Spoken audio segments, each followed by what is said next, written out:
double the count, Bisping. Congratulations, man. Thank you very much. A lot of boos coming in, a lot of cheers going out. Yeah. Is the key to winning back the U.S. fans just whipping ass? Well, you know, obviously there was a lot of boos, but there wasn't as many as what there has been of late, you know, so I feel I'm slowly turning them round. Of course, you know, obviously the way to keep doing that, you know, to keep getting the cheers, keep kicking ass. You know, I don't want to change as a person, you know what I mean? I don't want to start kissing people's asses just so they cheer for me. They're either going to cheer for me or they're going to boo me, you know, and which I just keep doing what I'm doing, you know.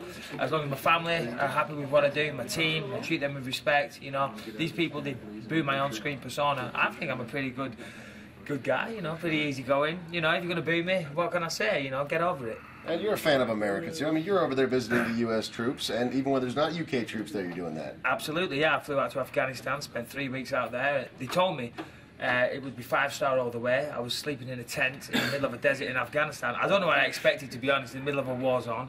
But yeah, there was no UK troops there. I donate to a lot of US charities, so come on, guys, you know, get with it. And you're a pretty nice guy all around. Every time, and I'll say this, and I mean this, every time that I've seen you interacting with fans, it says a lot about your character. You always sign every last autograph, and you always take the time to talk to every person that wants to meet you. Yeah, I do, you know, I mean, this is like a nice little Michael Bisping PR interview, isn't it? It's great. But no, I do, you know what I mean?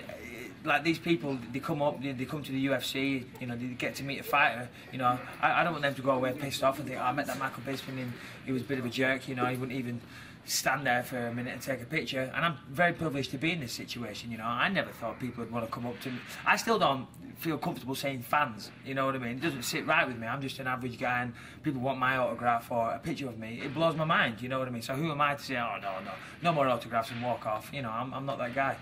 There's a lot of talk coming out of your camp that you took this one really seriously. You had a certain fire inside you when you were training, and even Rampage said that. Tell us a little bit about what specifically were you working on, and did it have anything to do with what looked like increased punching power and sitting down in your punches? Yeah, I mean, that's been a big thing. You know, a lot of people, you know, they call me pillow fists on the internet a little bit, you know. I mean, one of my sparring partners over there, he'll tell you, you know, I certainly don't hit like a woman. Not that, you know, nothing against female fighters, of course. You just can't win tonight, can you? I know, I keep dropping, putting my foot in it. Yeah, I wanted to get back to planting my feet and going for the knockout, you know. Yeah. As I said before, I fought a lot of wrestlers, and, you know, and subconsciously I was going on my back foot because I was so worried about the takedown. But now I'm comfortable with my wrestling, and, you know, I want to start going forward now, knocking guys out. And, you know, I haven't been getting the knockout, but I've certainly been pushing the pace and being aggressive. Wanderlei's talked about a possible rematch. You've mentioned a possible rematch. Now, what would you do differently if you were to fight him again? Oh, well, you know, I mean, I think I'm over the demons of fighting all these big names and think this and that. You know, I've got a lot of experience now in the UFC. You know, I've been in the UFC now for 4 years, you know, fighting at this level for 4 years.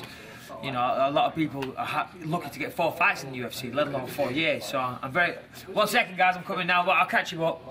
Drinking time. What would I do differently? I mean, you know, I'm not scared of him. You know, I took the best he had to offer. I pushed the pace a little bit more. I switched off a little bit towards the end of the fight. I had the 10 seconds and I thought, the fight's over, you know, and I kind of lost focus and I paid the price. He hit me with a shot and dropped me. So I certainly fight to the end of the round, that's for sure. And it's still a little bit premature, I'm sure, in many people's eyes, but Anderson Silva is at the top of the 185-pound division. Do you think that with a couple of more fights that you would deserve a title shot?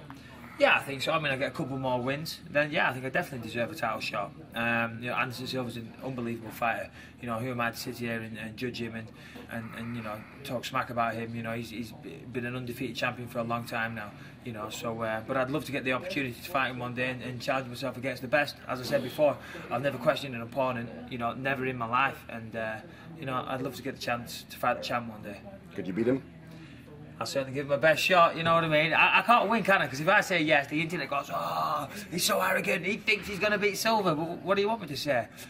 Yeah, I'd love to. Yeah, then all that Michael Bisping PR work that we just did out the window. Exactly. But yeah, come on. Yeah, I'll fight him. I'll fight anyone. You know, hopefully I'll get my chance. Well, thanks for letting us cut into your drinking time. Great to talk to you as always again. Congratulations. It's a pleasure. Thank you. Cool.